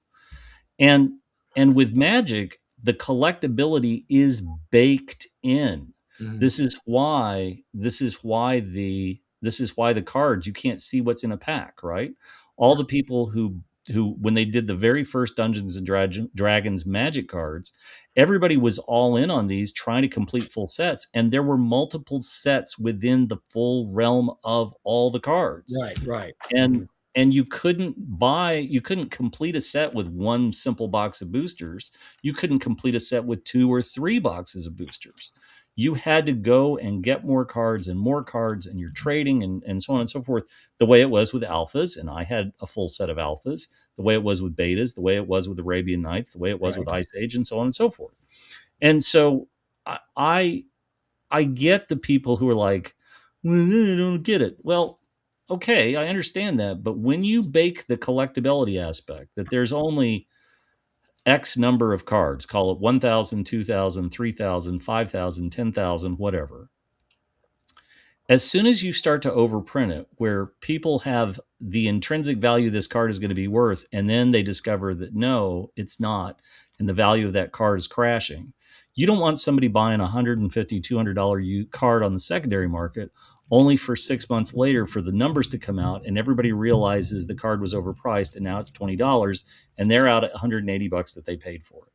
And that's coming back to bite them in the ass. And when you have the last 2 or 3 releases, I have no idea how they've sold, but I'll tell you this, the people who are lined up at my Target ready to pounce on collectible card games the moment the woman restocks them every Thursday aren't touching the Magic cards right now. They always go for Pokemon. They go for some of the others. But the Magic cards have been hanging on the hooks for over a year. And even I am smart enough to see that and figure it out. So I think they've got a problem. I think they have a serious problem. And I think if you burn the Magic community enough, we've seen it before, they'll cool off of Magic, and if Magic cools down, Hasbro loses profitability. And all the outside institutional investors who see that will see that, and they'll start coming with knives, and they'll start shorting the stock, and they'll start picking up what they lost on the balance side as Hasbro craters. I mean, it doesn't. I mean, obviously, I'm not a I'm not a stockholder. It's not going to affect me. So I mean, that's I think that might be most people's attitudes to this. And I understand that. Obviously, understand that. And look, it's not going to kick me in the nuts if WotC has more problems than they already have. They already had so many of them. It's just a rotten way to do business, though. I mean, isn't it? But the problem is that everybody accepted this as the way they're going to do business years and years ago. When the baked in part of the collectible card game has always meant that there's commons and rares and something in between. And so alphas, I believe the number I heard from Lisa Stevens back in 1993 at Origins when I was there when the first boxes were open from Cardamonde. Okay. I was at Origins in Dallas Fort Worth when the very first boxes were opened. And I believe she said that of every rare alpha, there were 300 cards. Wow. 300. That's the number I sort of remember her saying. Right. But okay, that means that there were only ever 300 of each of the 5 rings, only 300 Black Lotuses. This gave you a target, like you were one of 300 people to own this. Those numbers are ludicrously small now, absolutely ludicrously small now. And we've seen what baseball cards and all the other hockey cards, and so we've seen what all those sports cards have done. They've created chase cards, they've created autograph cards, they've created whatever that gives you a reason to buy a whole box of cards. Right. The notion of kids buying individual packs at the grocery store is so far from the table, it doesn't even matter. Everybody's buying boxes of cards. Okay, sure. But the hockey industry, the baseball industry, the football industry, all the manufacturers, Topps and Upper Deck and all the rest, created artificial collectibles. They created a way of what you wanted to get and so on and so forth. And Magic's going to have to do the same thing, or they're going to have to cut back on the print runs, which means they're going to cut back on the amount of cash they're generating for Hasbro. And suddenly when, whatever wonky toys that Hasbro has filled aisles of at Target, when they're not selling, and they have to take returns or they have to give Target credit because the stuff didn't sell, this is all going to affect Hasbro's bottom line. And that's a big problem. This is why the analysts are worried. And this is why the outrage is significant. You want a stronger Dungeons and Dragons, you got to have a strong Hasbro. And if you don't have a strong Hasbro because everybody's had to tighten their belt, you get the giant layoffs that are dictated straight from Providence. And it's only going to take 2 or 3 years of bad performance from Wizards of the Coast. And they're finally just going to say, screw it. And they're going to pull them to Providence. And they haven't done it for 20 odd years, but that doesn't mean that it won't happen eventually if they keep not delivering. And as a business unit, they've been delivering truckloads of cash, but they've got to deliver it. And if they don't, that's where the problems start. Well, I have some good news this week too. Just in case you were out there and you're wondering whatever happened to Satine Phoenix's Story of the Sirens, Battle of the Bands. 9 years later, Jim, she's still working on it. And, is she? My heart sings. She had a post the other day, and she's also worked in some storylines that are reflections of our real world in modern times. Because I know that our modern wasn't intentional; it just happened that way. It actually just happened that way. It turned out what she'd written 9 years ago eerily parallels what's going on in the United States now, and so she just wanted everybody to know that that her Sirens Battle of the Bands 9-year journey is still going along, and it's going to parallel a lot of the things going on in the world now, which I know you always want to see that, right? You always want to see your game about fake medieval fiction resembling things that are going on in the world now. That's always something that you ask for. With characters that resemble your now ex-husband. Well, but wasn't she also like going like, oh, but I gotta like revise. This thing's been going on for 9 years. Revive. Yeah.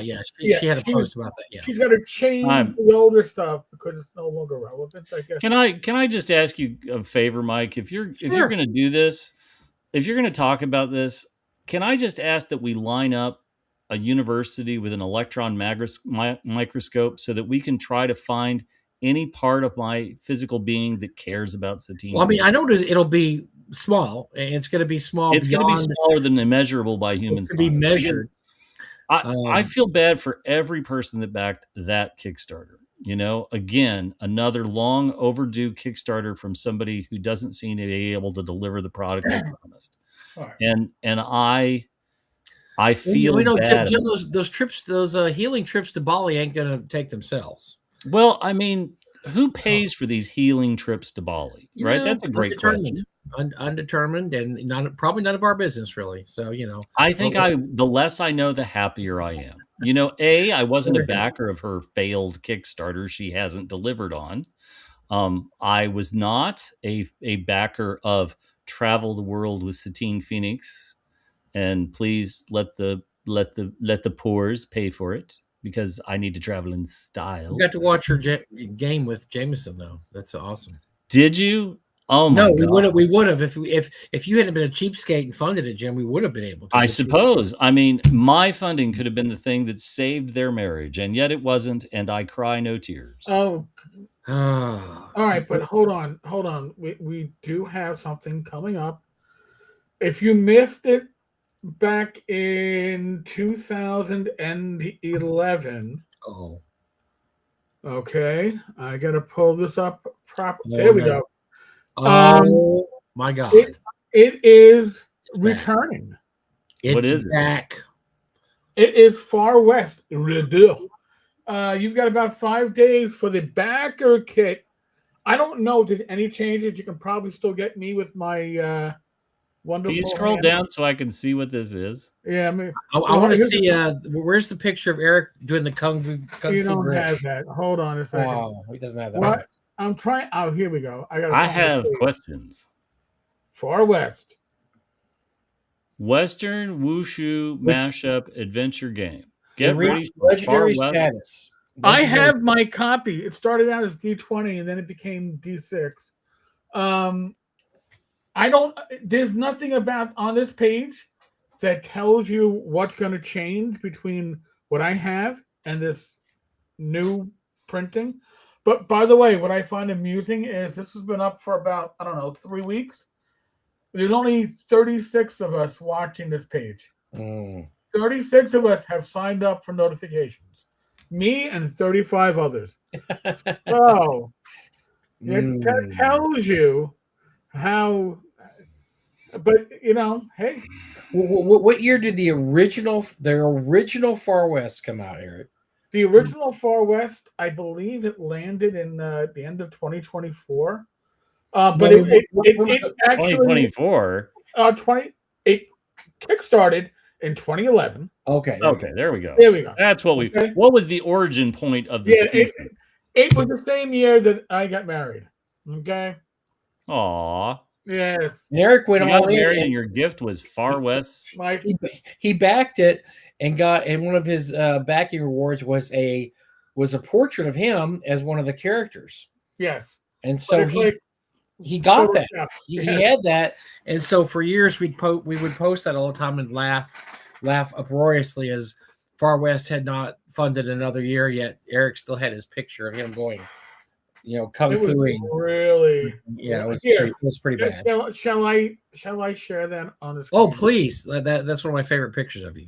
All right. Well, hold on a second. Because this is young, vibrant, virile. Tankar. Before the weight of so many failed to deliver Kickstarters. This is 2011 Tankar when he was a young buck, strong young buck. He was svelte. Sexy as all get out. Yes. Hold on. Oh, here we go. You're going to have a hard time not touching yourself when you see this. Wow. Look at that. Look at that guy. Radical. You look like a pirate more than you do a. It was. Oh, so great. Oh my Lord. Here, hold on a second. Shall I? Yeah. Oh, Look at those hands. Look at that Beardless hair. Eric is worst Eric. I'm so jazzed right now. Oh my Stop. Jazz God. hands. God. And so Eric had that. He got that, I but got we that. didn't get. We didn't get what we got from Gareth is 10 years of excuses, including every pet in his family dying twice. Yeah, kids And getting sick. oh God, just went on and Family on and on. expenses. All if it wasn't for oh God, the ones behind Savage Worlds, Pinnacle. If Mhm. Pinnacle didn't step up and basically do for this project what the Trolls did For for Moral Ernie's Doom, project. you wouldn't have anything. Now, was he the guy who was going to punch you in the throat because he didn't want Yes, you to he actually said that on the podcast. Oh, okay. He He said would that on just, the if he ever podcast. saw you, he'd beat you up because you. Yeah, if I ever see a 10-card guy, I'd punch him in the throat. And I was like, wow, he'd have to actually get up to do that. Whoa, hello. So yeah, I think I would stay so far away from this reboot that you wouldn't even be able to. As Jim said, you couldn't measure his interest in a Satine. You couldn't measure the distance I'd want to be far away from this. I don't understand what the difference is because that little launch page doesn't tell you if there's anything. I'm guessing it's just a new printing. It probably is. It's probably just a printing. I mean, what is he doing right now? He's got to make some money somehow. I mean, come on. Well, he was writing for Star Trek, the RPG, but under a different name. I remember Under that. his- He's writing a pseudonym. It was under his mother's maiden name as his last name. Yeah, his own name had been poisoned so badly. Stripped away for. That's too bad. You know, I'm Mm. going to say a couple of charitable things here, right? We rightly make fun of Satine for her jaunts through, for whatever reason, her jaunts through Southeast Asia that other people are paying for. Well, I mean, Gareth Michael Sarka had bad luck. He had things that happened in his life, and I'm sorry, right? I'm genuinely sorry. But there's a right way and a wrong way to handle a delayed Kickstarter and so on. You know, we talk about Ernie Gygax's project, and again, the only reason it got saved is number one is that the money was in an account that he didn't raid, to his credit, and Benoit finished the damn project, and the Trolls printed it, and God bless the Trolls for doing it. Right, Troll Lord Games stepped up, but Gareth, like, I'm sorry that he didn't like being held accountable, and I'm sorry that at hard times in his life he did not like Erik reminding people of the failures or the missed dates and so on and so forth. But as bad as it was with Far West, let's be clear, this Satine Phoenix business and other Kickstarters that have failed to deliver, they're in a different realm, right? Gareth actually did finally ship something. And I get that a search of his name brings up a lot of stuff he probably doesn't want people to see.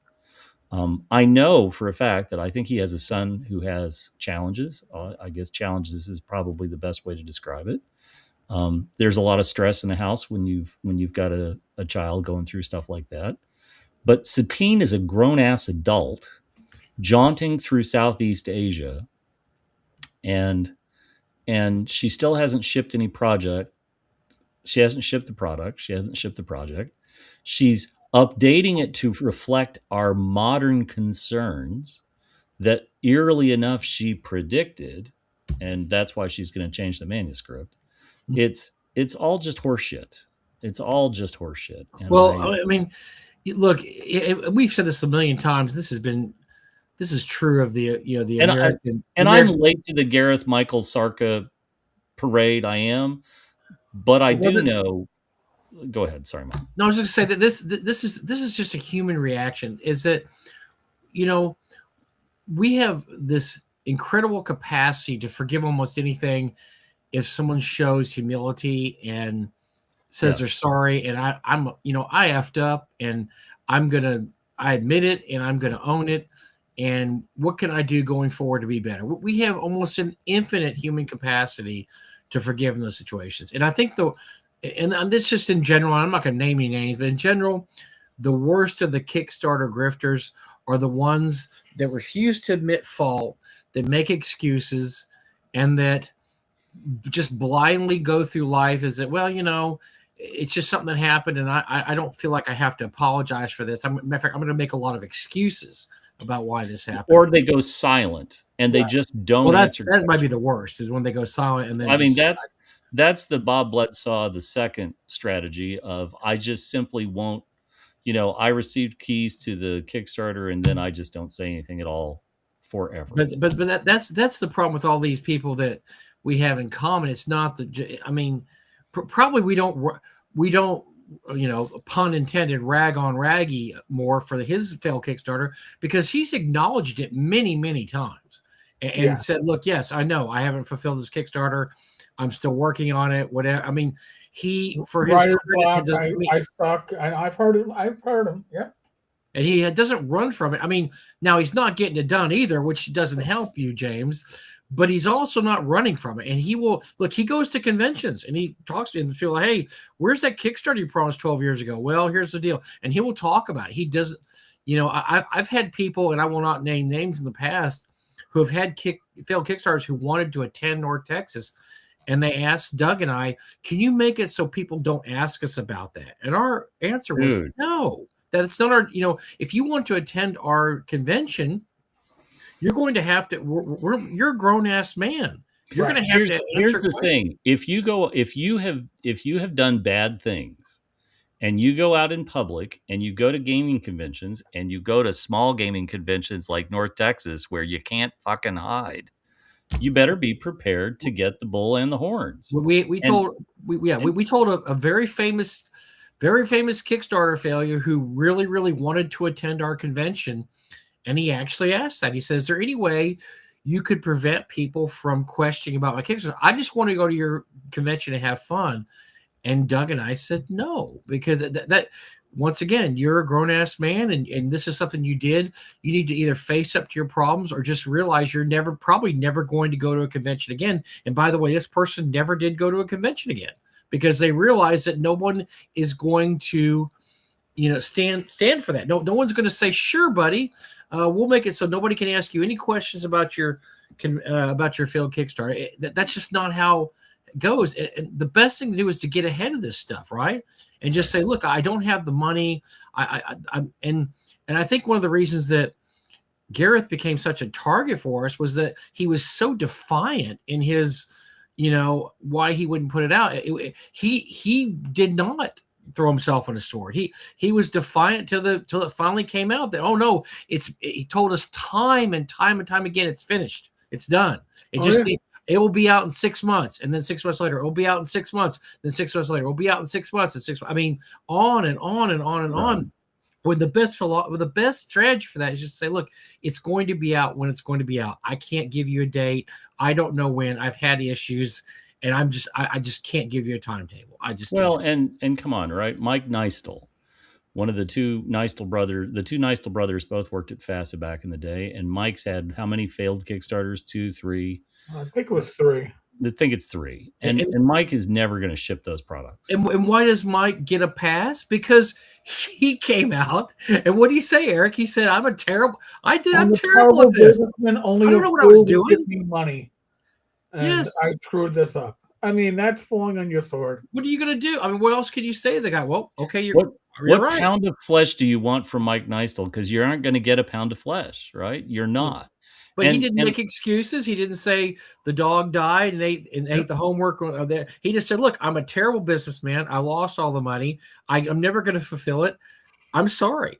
Oh, okay. What you got to kick? That was in the era of Kickstarter money is to start the business, right? And get an office. And in his case, do a dwarf con, which never worked out. Never worked. But I mean, that sounds like something like a furry convention, and I don't want to be a part. But of I mean, Satine, God loves Satine, but you're not going to make a lot of allies taking these wonderful trips to places that you and I could never even dream of, going to for 30 days, and then saying that what was her big excuse that she got gaslighted. I mean, just all the things that she said, it was always everybody else's fault but hers. That's just not going to cut it, and like I said, we have an almost infinite capacity as human beings for forgiveness. If you show some kind of humility and say, look, I've screwed up in my business and in my life, and sometimes I've got upset about it, but if I forget to ship something from somebody and a month later, like, dude, I'm still waiting on this, or I will say, oh, I screwed up. I put it in the wrong file basket, or I put it over. One time I had a shipment for somebody, and a month later, hey, I hadn't got that book yet. I'm like, well, I mailed it, so I don't know where it is. And I'm looking, went to my car. It had slid beneath the seat into an impenetrable spot when I brought it to the post office. And one of those places where you can even reach under the seat and you can't even feel it. And I'm looking like, holy crap, it's been sitting under there for, however many weeks. And then I, immediately had to put new postage on it because the postage had expired. Talk to the person, said, I'm sorry, I'm going to refund your shipping. Yeah. I mean, You just have to fall on your sword sometimes and say, look, I screwed up, my screw up. I won't happen again. Sorry about that. And for the most part, people will forgive you and say, hey, no problem. We all make mistakes. I've diffused many a bad situation over the last 30 years of, buying, selling, and trading online by just telling people, look, this is my fault and I messed up and I will do better next time. And I'm sorry. And I think that we reserve the most of our scorn for people in our industry, and not just people with Kickstarter, just anybody in our industry that just won't take responsibility for when they do something stupid. And when you are blaming, when your Kickstarter, when something happens and your Kickstarter goes awry, and you're blaming the secret masters at WotC, the people who are out to get me, the toxic fandom, and you never wrote the flippin' manuscript, right? There was no manuscript. You were waiting until the giant check cleared before you were going to sit down at your typewriter and complete your magnum opus. When you have all of the excuses and you haven't done any of the work, right? I'm so prejudicial about Kickstarters that most of the time when people watch this show, one of the things I'm very proud of is we really do try to ask for the elevator pitch. We want people to explain their Kickstarter in an easy way, in an easy to understand way. We want people to tell you what you're going to get, how long they've been working on it. We don't blatantly ask people for crowdfunding projects. We will ask indirectly or we'll make it a joke, but we don't hold the screws to them to say, is it flippin' written? Because I've already sworn. Is it fucking written? Because it better be fucking written. And we do that. We do that because all three of us have been burned by projects. We've all three of us seen the projects that go badly. We can give you the litany of, don't back a project that isn't written yet. Don't back a project that's a overambitious first time. I always talk about Kingdom Death, right? That Kingdom Death should never, in theory, Kingdom Death should never have delivered. But Adam Poots did the right thing at every step of the way and found a way to keep delivering the product. Hats off to Adam Poots. There's all sorts of great Kickstarters and great examples of people who got in a situation where, holy shit, the Kickstarter took off, but they took a breath and they've done all the right things. And the people who really, really, really deserve our scorn and our indignation and so on are I've been on a journey of self-discovery in Bali and it's been amazing, but oh my God, my now mohawked, tattooed ex-husband had my car towed, and it was what, a Sentra or something equally pedestrian and weird. But all this crap. And frankly, I would be happier if you spent 1 month, instead of going off to Bali for your journey of self-discovery, if you sat your ass down and you finished the flipping manuscript and then you shipped something like a PDF just to show people it's on its way. And Satine has the self-awareness reality distortion field, right? No reality gets in. And meanwhile, it's roses and bunnies and self-discovery, and it's amazing. But Jim, she still has cheerleaders on her page. They're like, you go, girl. Here's the problem. right? And this is the problem. I understand the acolytes. I understand the people that want to be near the proximity of whoever it is they worship, right? And cult of personality is a thing that this industry has had. There's there's there's somebody that Mike and I know who absolutely cultivates a cult of personality, right? Erik, Mike, and I all know this person, and they surround themselves with this person who with people who are just like, oh my god, you're the best, you're the best, you're the greatest game designer ever, you're the best. Okay, I got news for you folks. You suck long enough, you have to swallow. And really and truly, I beg you to remember that, right? Because all these poor bastards in Satine's comments on the project who were like, oh, Satine, you gave us an update, you're the best, Satine. Oh, I hope you have more self-discovery. Listen, at some point, you're going to have to swallow what you've been sucking on for so long. And I'm sorry, right? But I got news for you. It isn't going to be the sweet, honeyed mead you think it is. It's going to be bitter and it's going to be sour and it's going to be worse than spoiled milk. And I'm sorry, but it doesn't get better than that. And I wish you all the best because I've seen this play out time and time and time again. And listen, okay, so that brings up a great point. Yeah. That brings up a great point. I want to talk about this. So Saturday night, I was in a lot of pain at this past weekend. I was in a pretty stiff amount of pain. And Saturday afternoon and Saturday, but somebody came up to me and they were very, very nice. And they were like, hey, I watched the show and I think you're amazing. They're doing their own convention. They're going to have Adam Scott Glancy with Pagan Publishing. I will be going. This is a TexomaCon. I will be attending. Gary and I will be super nice guy. But the problem is that he came up and caught me at a weak moment where he was like, I really love you on the show. And I try to be complimentary, but I wasn't feeling good. And Erik and Mike will both tell you, right? There are days where we get off the show and I am like ready to quit the show because I don't want to be a Satine Phoenix, right? I think, Jerry from the Gen Con auction is floating around in the comments. I have seen from the podium, I have been in the audience and I have seen hubris and I have seen a lack of self-awareness in this industry time and time again. I've seen it at the Gen Con auction podium. I've seen it in other places. And I have tried very, very hard to have some humility about all this. And so the guy came up to me and was very, very nice. But it makes me uncomfortable because, like Fugly and folks, I just want to sit at a table and I want to have normal conversations. I don't want somebody to be like, oh my God, you're Jeb Ketchum, you're amazing. I'm not amazing. I'm a loudmouth guy with a receding hairline and I have no filter, and I'm sorry. I might have more filter than Ty, but I have not a lot of filter. Well, that's not a high bar. That's not a high bar. Right. Yes, but, not at all. But my point to that is that I don't want to be a curmudgeon. What I want to be is I want to be a voice of common sense. Erik, Mike, and I, all we want is to be a voice of common sense about all of this stuff, and try to help people not make mistakes. That's it. There you go. Yeah. No, true. And I know you're in pain. I offered you Mexican drugs, and you wouldn't take those. And I don't know Mexican painkillers that I got across the border.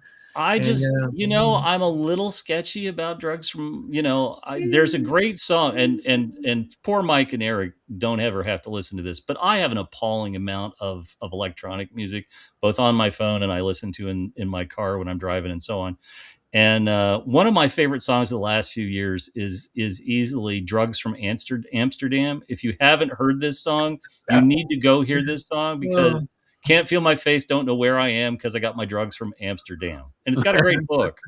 But that's what I sort of felt like. Mike's like, hey, you should try these. These will help. And I'm like, I'm going to wake up in Fort Worth and I don't know how I got in the stockyards. But you'll have had a great time getting there. So that's right. By the way, speaking of music, I'm going to do my 5 albums because we're getting down to the wire here. I actually have 5 new albums, and oh my God, I can't believe it.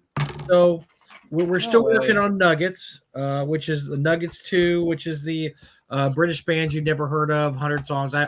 It's a 5 CD set. I got 2 CDs on the road here. I have three new CDs. For those of you who don't know, Johnny Thunders. Johnny Thunders was in the band New York Dolls. He's considered one of the seminal guitarists of the 70s. He only did 5 albums in his lifetime. He had a lot of problems with drugs, as New York guitarists will. He's been compared very favorably over the years to Keith Richards. If you imagine what Keith Richards' band would sound like, this is basically Johnny Thunder's. Amazing guitar player. His guitar playing is sloppy, dirty, rough, ugly sometimes, but you could tell the guy is super talented.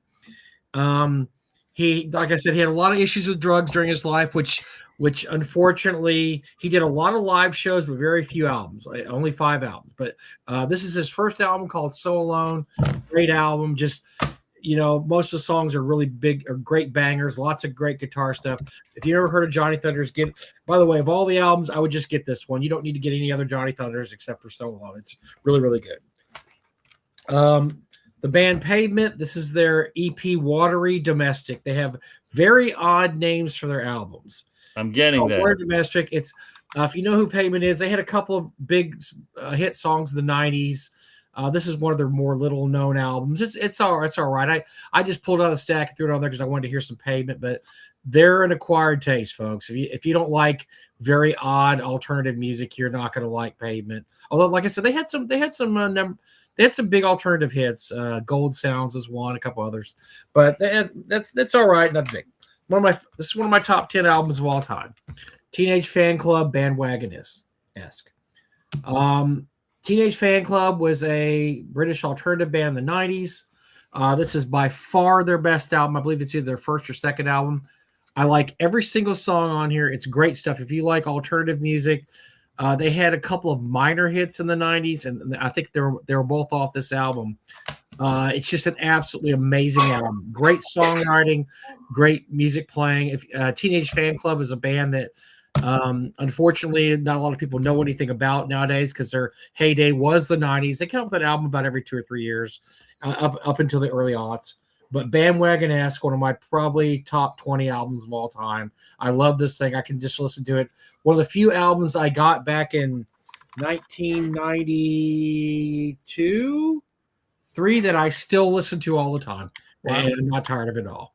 Those are my 5 albums. Jim, do you have some videos? I have 3 movies this week, right? And I'm gonna take us on an odd journey, so brace yourself. Number 1 out of the gate is, come on, like everybody has to listen to their inner 12-year-old at some point. And I've decided that I'm going to start trying to find something that satisfies our inner 12-year-olds. And this is a great way to start. Let's talk about Euro Trip.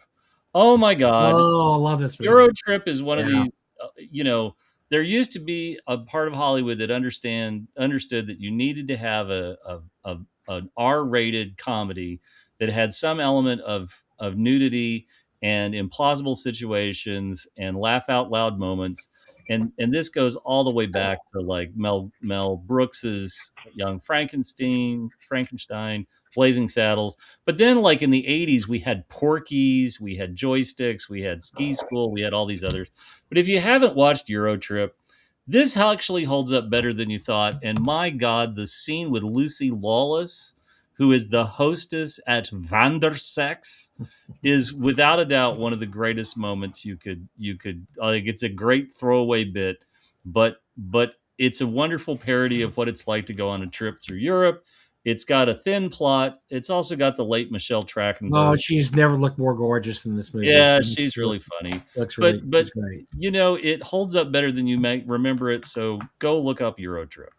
Next up, well, This Island Earth. And I was thinking pretty hard, which version of this do I want to show you? So number 1, This Island Earth is a classic of 1950s science fiction. It has dudes with bigger foreheads than mine. I know you didn't think it was possible. It's got a great story, some great special effects, but oh my God, go try to find the Mystery Science Theater 3000 version of This Island Earth because it's glorious,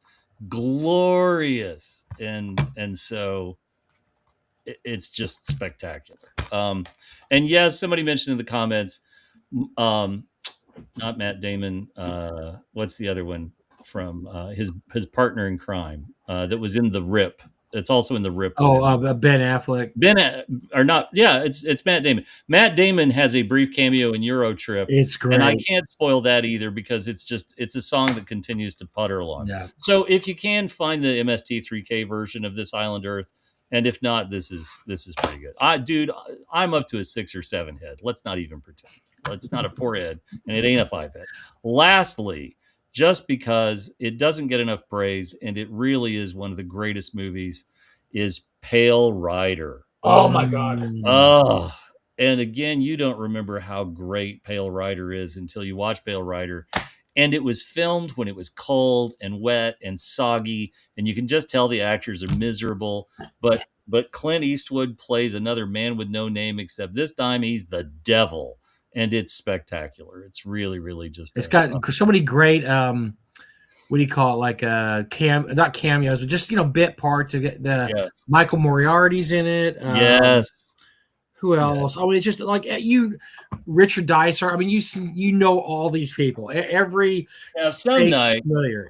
Some night we're going to have a long dissertation on the works of Andy Sedaris, the glorious man who was responsible for the Dallas Connection, Malibu Beach, and all the other topless, bottomless Playboy model movies you remember from Skinamax in the 1990s. We'll have a great discussion about Andy Sedaris one night.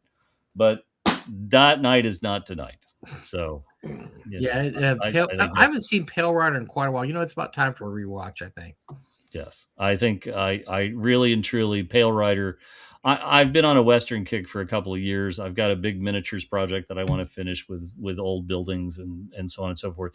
But Pale Rider, like, you just watch the movie and it's Eastwood he's just perfect. There's a lot of people that like some of the other Eastwood movies, and I understand, like, the guy had a lot of glorious Westerns under his belt, but Pale Rider is something unique and different, and there's just shots in that movie that you want to make into wallpapers because they're perfect. I think they're just perfect. Just great. Like when he appears on the horse, and those of you who might have gone to Sunday school and remember that he on a Pale Rider, and you're just like, oh shit, hell's coming, and it ain't Tombstone. I'm putting you all down just because it's great. Yeah, it's his.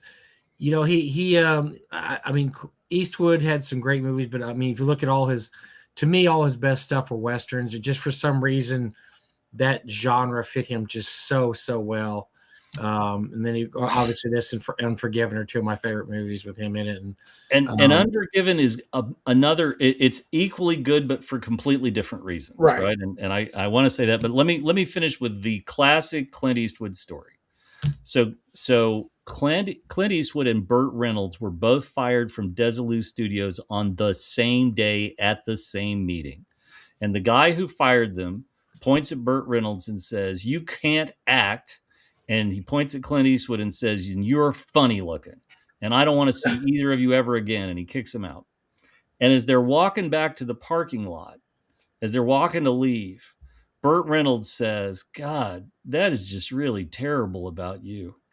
And Clint Eastwood says, "What the fuck do you mean? We both just got fired." And Burt Reynolds says, "Yeah, but at least I can get acting lessons." Perfect line. Oh my God. It's just such a great story. And Reynolds delighted in telling that. And Eastwood, when it would come up, would just be like, "Fucking Reynolds." It's great. So anyway, that's all I got. I'm good. Folks, huge thank you to Mike, Jim. This show wouldn't be the same without them. Huge thank you to the live stream audience. You guys and gals are great. Thank you. You really you help this hex crawl sandbox be what it is, especially when we don't have a guest. Made it really fun. Live stream tomorrow night with Don with the vlog of many things. Live stream on Friday, 8 p.m. Don and Glenn, we're gonna have the Emperor's Choice, guys. Gonna be big. Gamers Health, 8 p.m. on Saturday, and then I think I'm done for a couple of days of live stream. Wow. Yeah, I know. You can't be done. What are you talking about? I know. I think I did like 6 live streams this week, right? We'll have. Good gracious. Watch out for the back scratcher. Folks, Arduin back scratchers. You better get one while you Yep. can. we hit They're life 10,000 K about a week ago. So subscribers, that's because of all of you. All right.